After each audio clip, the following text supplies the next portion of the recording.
My friends, our loyal and brave Cassius has dedicated his life to the study of military history and political science. He has some troubling thoughts to share.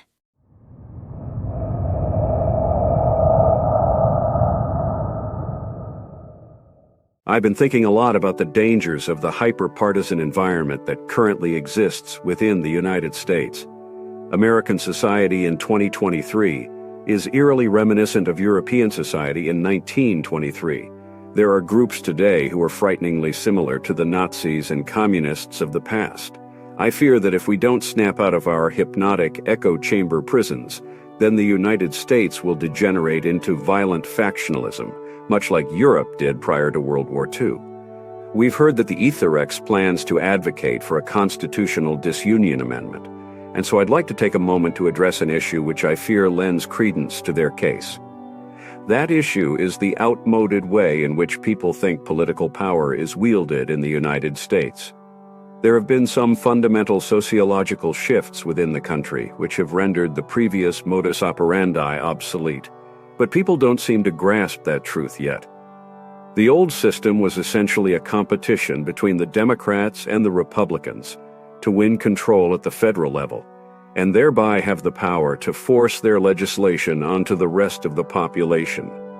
In other words, if one side or the other gained majorities in both the House of Representatives and the Senate, and controlled the presidency, and also had a majority of ideological sympathizers on the Supreme Court, then they would in their minds, quote, win.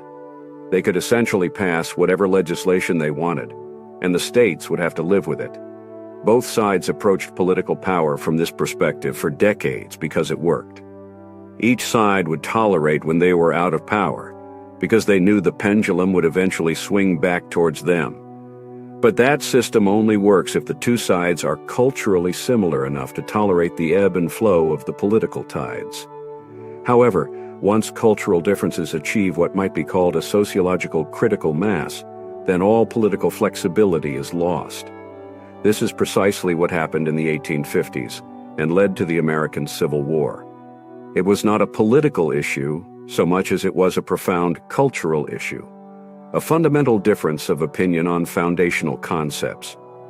That is also what happened in various European countries between the Nazis and the communists 100 years ago.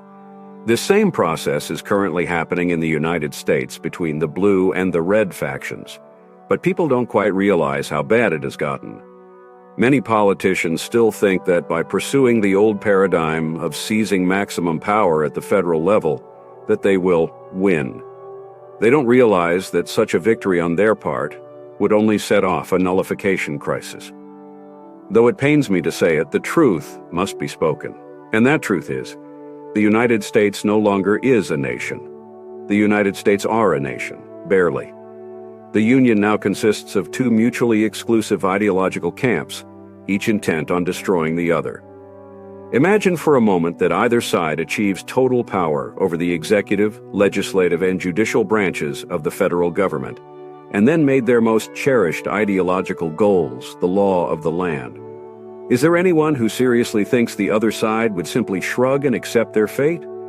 Of course not. Should either side achieve political dominance in Washington and pass what the other side considers radical legislation, then it would simply be ignored. The blue or red states would simply declare the laws unconstitutional, illegitimate, or criminal and nullify them. The dangerous trend of sanctuary zones would reach its apotheosis, and there would be a showdown, the likes of which the country hasn't seen since Fort Sumter. To make matters worse, all of this would be happening in real time, ultra-high definition, with histrionic echo chamber partisans on social media, and in the news demanding that their side not back down or give in to the enemy. Moderate politicians would be paralyzed and things will spiral out of control. Violence will ensue and the proverbial Rubicon will be crossed. And then all hell will break loose. I honestly don't know if this can be stopped. It may already be too late. But as the old saying goes, sometimes there is a peace that can only be found on the other side of war. I pray that it's not true for America, and that we can somehow avoid the coming storm.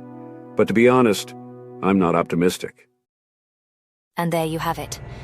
an expert warning Americans about how they are playing into the hands of the Aetherex and their nefarious agenda.